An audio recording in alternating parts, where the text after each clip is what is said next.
Hello, it's Peter Wright and Kathleen Beauvais with another episode of the Yakking Show. This is the show that brings you a wider range of actionable business ideas and tips than you'll find in one place practically anywhere else on the internet. That's what we try and do for you. But first, let's introduce co-host Kathleen Beauvais from Waterloo, Ontario. Hi, Kathleen. Take it away. Thanks, Peter. And thank you all so very much for tuning in. Today, we have the great privilege of welcoming Shaun Sunderland to the show today. Hello, Shaun. How are you? I'm doing fantastic. Thanks for having me.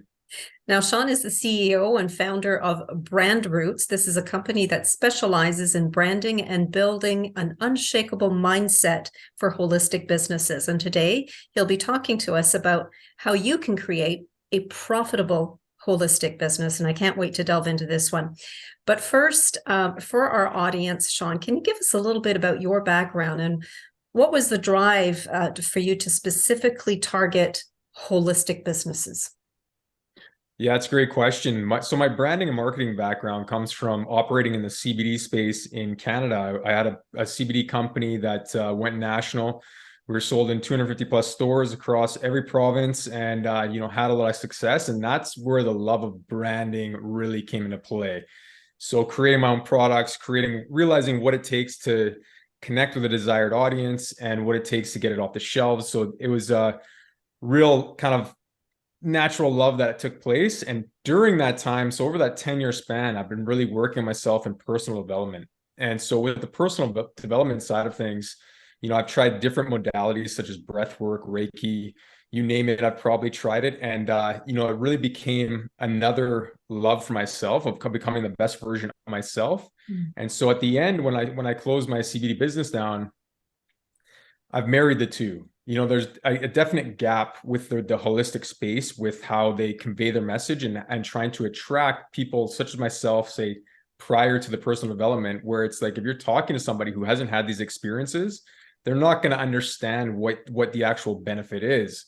So by targeting them and marrying that love, I've really kind of carved out a niche where I'm helping people do things that have helped me become the best version of myself.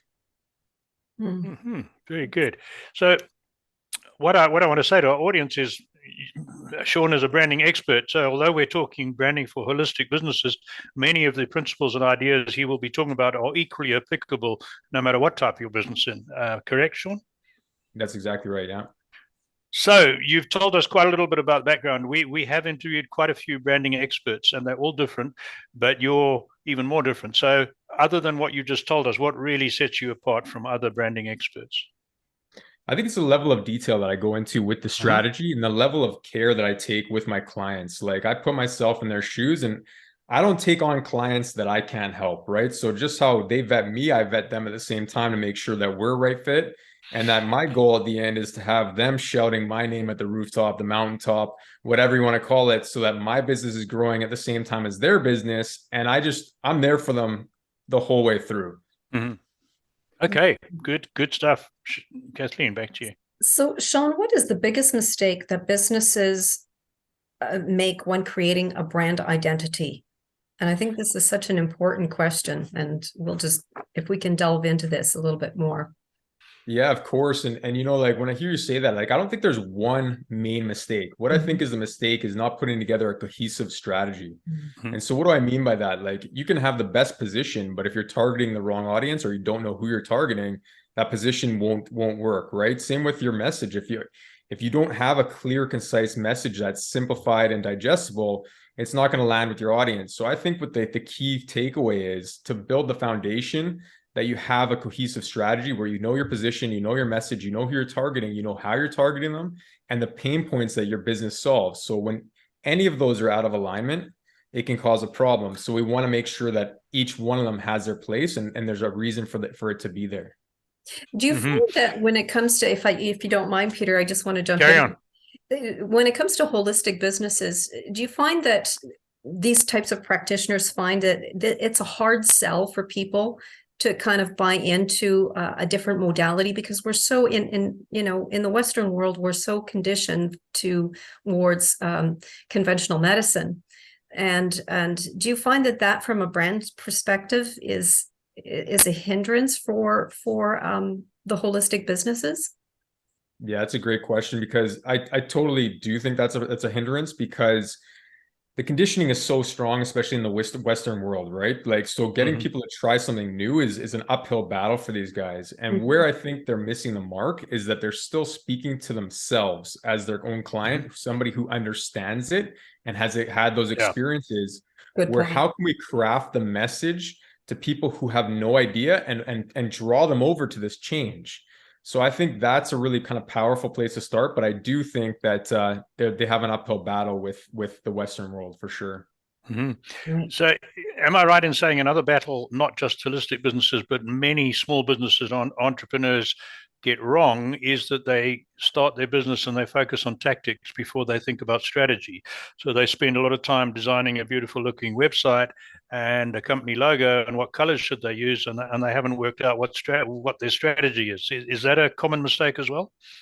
So that's a common mistake that you see in every business. Yes. Yes. And like, we all kind of get, not we all, but a lot of businesses get to the point where they want to create a logo first, where I would encourage them to create the strategy beforehand, because the logo needs to reflect the strategy and who you're targeting, right? So like, a lot of the times when we start a business, we want it to be a reflection of what we want, but we are not actually creating what you're actually selling to the people you want, right? So putting that strategy first will actually give you a much better foundation / takeoff to reach your desired audience. Yeah, absolutely, absolutely. So I was going to ask you, what was I going to ask you? Oh yes, which is you've worked with all this personal development stuff yourself, and you're now imparting that knowledge to your clients. So what do you think is more important? All right, the better mindset or the better skill set? So I think in the beginning of business, it's important to have the skill set, Right. but if you don't craft the mindset along the way, your business will only go so far, right? Business and being an entrepreneur, a solopreneur, whatever your business is all about overcoming challenges and finding comfort within discomfort. If you don't have the mindset that you're going to be hitting obstacle after an obstacle and that you can get over those and having that goal that you want to attain and that desire to reach that goal, you're just not going to take your business very far. Like myself, like I encounter obstacles all the time, and it's a matter of, okay, can I be comfortable in that? Can I overcome that? What challenges have I overcome to get here, and what does the future look like going forward? Good. Yeah, very important. Very important. So for many holistic businesses, a lot of these practitioners are absolutely wonderful people, are excellent at what they do. But when it comes to marketing themselves, they really are lost. They don't know where to begin. It's basically for many of them are just relying on word of mouth for to get more clients. But is there one actionable tip that you can give to our audience that would help them in their business today? Yeah, like I would actually add on to that, because I would agree with you that I would say that's like the number one problem they have is that they depend on word of mouth, right? Because there's a piece to these people, their intentions are so clean that Yes. they don't find that there's an integral way to sell, right? So with that, when you're selling a service that is so beneficial for somebody else, the integrity is already in the sale, right? You're not actually, and so getting beyond that mindset for holistic businesses particularly would be a huge takeaway for a general business and any other area. I always say foundation. It's laying the foundation before you get off the races. Like I work with a ton of entrepreneurs that they just get off the races. They have an excellent idea, but they haven't laid the foundation first. And so when they're on their way, they realize there's holes in their game plan, right? So getting that foundation in place is imperative for any business to really have success. Here's one for you. With the reaction, and I would call it overreaction by most governments around the world to the virus over the last 3 years, has this created big opportunity? And because Big Pharma has been involved in that, right? We've had it shoved down our throats. Has that created opportunities for holistic practitioners? Yeah, so that's an interesting question. And then my answer to that would be that for the people who have really doubled down on what the media is telling them, I think the holistic business is even more of an obstacle for them, right? All right. Yeah. But the amount of people that have kind of been like questioned, like, oh, something smells kind of fishy here. I think they're going to be the biggest opportunity. So that is the gap that's really present for the holistic space right now, is the amount of people that are kind of waking up to, some of the BS that's being put out there, and that they're ready to transition to something else, right? So I think there is a huge opportunity there. Yeah, yeah. And I relay my personal story. I've never been against natural medicines, don't get me wrong, but been conditioned because of my generation to believe what doctors Mhm. and big pharma have told us until March 2020, and I knew that there was something odd here. So I got the flu last year, and I thought, hey, I need something here. And of course, the doctors are, you know what they're saying. So I went to the local health store, and I've taken vitamins on and off over the years. Kathleen's been trying to get me eat healthier ever since I've known her.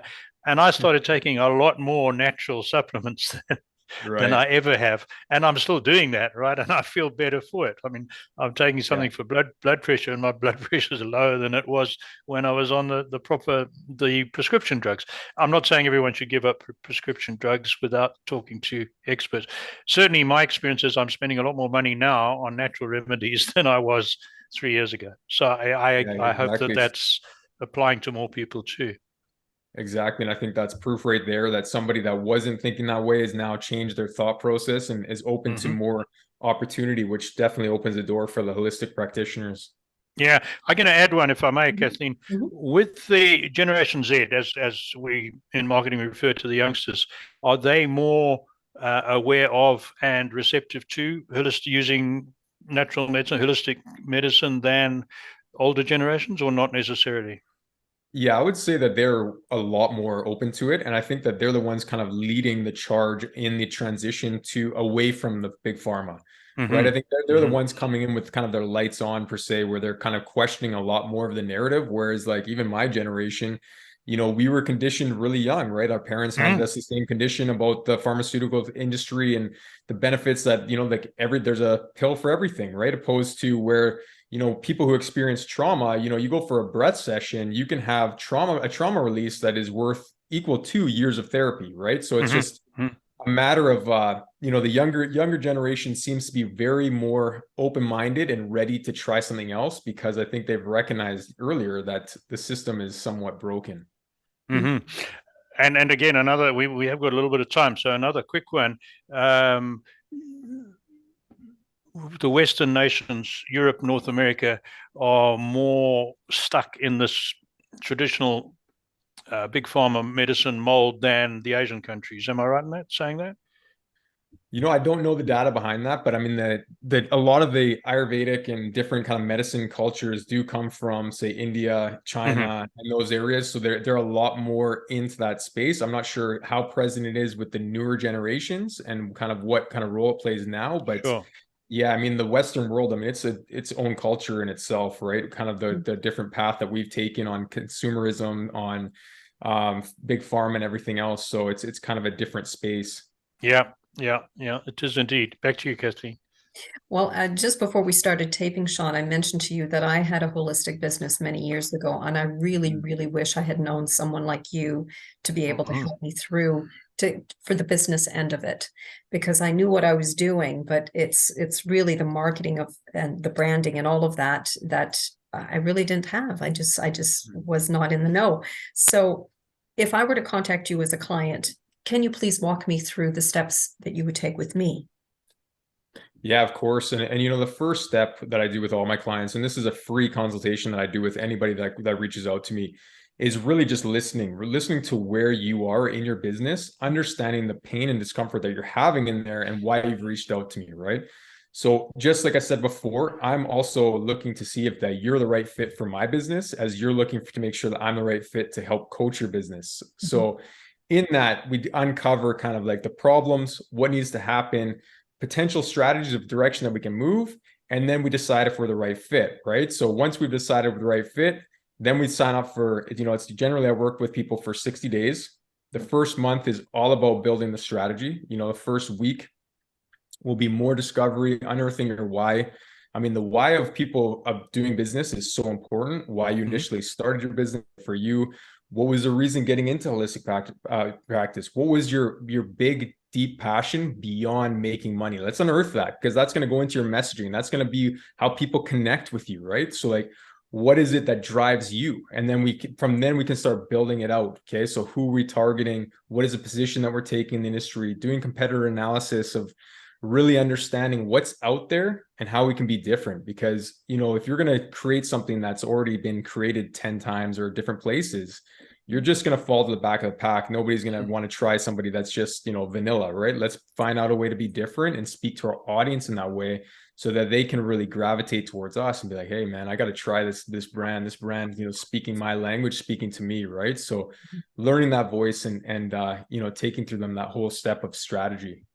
Do you also help with helping them determine the value of what they have to offer? Because I find that with holistic practitioners, oftentimes, you mentioned you are familiar with Reiki. You know, one practitioner may charge a certain amount, another one completely different. And I mean, it's just there, it doesn't seem to be like an industry standard as you would see with other businesses. Do you help with that kind of strategy as well? You know, generally they have an idea of what they want to charge themselves, but what I like to help them do is help them retain clients in the sense of, can we create a program around what you have, right? So like going for one-off Reiki session, you're probably not going to see a benefit. So how can we create something that's going to be more desirable to keep the client coming back, that's in an integral way, that's knowing that we're going to give ourselves enough time to show them the benefits of the program that we've created. And at that point, once we've created their program, then I'll help them value what that's at, and then they can take it from there. Oh, interesting. Terry. So here's another one for you. I've just been thinking while you've been talking to Kathleen there. From my side, I've been asking you questions more about vitamins and supplements than procedures. Are you finding an increased awareness and interest in things like Reiki and Bowen's therapy and that sort of thing? Is that growing? For myself. For your clients? Yes, yeah. So I would say that that's definitely growing. I'd say that's why there's a lot more practitioners in that holistic space, if that's what you're asking. But I think the business of understanding energy and that we are energetic beings is becoming to the forefront of like a different method of looking after our self-care. So a little interesting anecdote, you probably know this, but when I lived in Africa, I had thoroughbred horses, played polo and polo cross, and we had a woman next door to us who was very good with both Reiki and Bowen's. And if we had horses with back issues, she would work on them, and you could see them sigh with relief as she was putting her hands on them. So, and animals don't tell lies, right? And we saw it with dogs as well. So that stuck in my mind for, well, that was 20 years ago. I haven't forgotten that, to see that horse, you know, just relax and open his mouth and sigh with relief. So it to me, it means it works, right? Yeah. That's super interesting that you have that experience. Yeah. There was a couple of them working animals over there. Yeah. I just I notice as well with holistic practitioners that there's maybe I don't know if it's a lack of self-confidence. Maybe it is to a certain degree, but there's also such skepticism from others that it makes them feel that they don't have the confidence. Does that make sense, Shaun? You know what I think it really is that there's no industry standard, right? So it's not like we go to school and we get a bachelor's degree or a master's degree and we come out and we have these initials before our name and we have that confidence to sell, right? So like the confidence is in ourselves. So that's what really brings the holistic space forward, is that they have to find the confidence in themselves that, hey, this is what I do. This is what I'm, and it does work. I've had success with previous clients. So like, it's tough to find that, how do I say it better? But yeah, there's just no industry standard. So I think that some of them come out and it's like, you know, they don't have the confidence to sell themselves. Right. Am I right in, and I'll put this to both of you, in as a non-practitioner of any type of holistic medicine, is there a degree of defensiveness because of the criticism that's leveled against holistic medicine from established medicine? So are many practitioners a little defensive because of that? Yeah, I would say they would definitely be defensive because, I mean, there's been attack on the holistic space ever since big pharma has come into the space, right? I mean, they've pretty much taken down every kind of, and taken down and smeared every kind of campaign that goes against what big pharma says, right? So I would say there's probably defensive and kind of hurt feelings on that side, and how much of an uphill battle it's become for them, right? I'm asking questions from the top of my head at the moment because we've got a little bit of time in hand. And I want to get the most out of you for our audience that we possibly can. So you made a big transition from selling a product in a conventional type business, even if the product wasn't that conventional at the time. But it was conventional. You had a product, you had retail stores, and you did very, very well at that. And you made a huge transition into what you're doing now. So, what were some of the big obstacles you had to face to succeed in making that transition? Yeah, that's a great question. And it comes down to anytime you start a business, it's challenging, right? No business just takes off from the get-go. It's implementing strategies on yourself, finding what works with yourself. And as you said, I went from a product-based company to a service-based industry. Although there's a lot of similarities and the strategy does take exchange over, there are different challenges that you run into, and those were my biggest hurdles, was learning how to speak to the service industry, learning what the tangible results of that that I'm trying to achieve, and how to get there, and how to get there the fastest. So those are the challenges that I face coming into the service industry. Yeah, I would certainly agree with you. I grew up in the corporate world selling a product, then had my own business, export trading, and a little factory, and then farming. So it was all tangible stuff. And then for political reasons, I had to come to Canada, and then I had health issues knocked me out of farming, and I had to start making money with my head instead of my hands, or online. And that transition from conventional business to online, I found was a difficult one to make. But yes, thank you for that. That's pretty extreme. Like, I mean, for myself, like my business is mainly remote. I do work with people who are near me, but my previous business was online a lot as well. So, I mean, I didn't have to learn as much as you did, but there's definitely, equal kind of barriers that you have to overcome to enter a new industry. Right. Yeah. I have one other question. What would, I'm curious, what would some of your clients say about you, about the kind of work that you were able to do for them? Yeah, that's a great question. I mean, and the best thing to do would be to visit my website at yourbrandroots.com, because there's testimonials written all over it. And, the work that's been really, it's been different for everybody, depending on what they come to me for. Some people come for lead generation, some people come for a different strategy, a new course. So it's like, depending on what they're coming for, they get different results for that. But we've been able to attain results for all of our clients, which has been, absolutely astounding.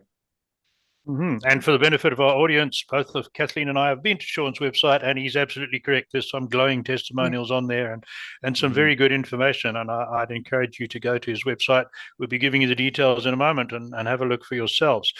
Shaun, here's one for you that we ask all our successful guests, and you're clearly in that category. Is there one characteristic, mindset, habit, or even a value that sets successful people apart from those that remain average? And I don't just mean accumulating wealth. I mean, especially with your background of holistic healing and medicine, I mean, having a balanced life, healthy life, being contented. Is there one thing that sets the successful apart, or is it more complicated? Yeah, I think that's a loaded question for sure. I think the one thing that I would really kind of point out is the people that can interrupt the negative thought patterns and get beyond those thoughts, the people that are practicing a really strong mindset. All of us, no matter who we are, when we enter a business or we enter a challenge, there's some kind of thought that might come into place that can either bring us down, or we can cut that thought out and replace it with a positive thought that we can accomplish things. So coming in with that strong mindset that we are limitless beings. We only put the limitations on ourselves by the limiting beliefs that we allow to come into our being. So, I mean, if we can interrupt those and actually replace them with solid beliefs about ourselves, you can overcome any challenge. The one other thing that I would say that to listeners is, like, really finding that deep appreciation for yourself to stand into your power is the biggest beneficial piece that you can have when operating your business. People can tell when you're allowing insecurities come through, and if you can kind of find that love and compassion for yourself and that patience, people will really resonate with that when they're speaking with you. Absolutely. Very good advice. Thank you for that. Good one. Thank you. So Shaun, tell us, how do people contact you? Yeah, so you can either contact me directly through my website at yourbrandroots.com. Otherwise, I'm on Instagram at yourbrandroots. Facebook, I believe, is Shaun Sunderland. And LinkedIn is Shaun Sunderland as well. Great. We will put all that on there for our audience. Thank you very much, Shaun. Yeah, thank you. Quick message for our audience. We've had yet another really interesting guest today, and we will be bringing plenty more for you. So if you don't want to miss out, sign up, go to our website, theyakkingshow.com, and sign up for our newsletter. Every week you'll get advised about next week's speakers and guests. Back to Kathleen. Well, thank you all so very much for tuning into our show. We so appreciate that. And if anyone is interested in being a guest on our show, please don't hesitate to visit our website at theyakkingshow.com. All you need to do is click on the Contacts tab, where you will find a short application form. And let us know if there are topics, specific topics you'd like us to cover. We have access to many experts on this show, and we would love to hear from you. So until next time, take care, everyone. Bye-bye.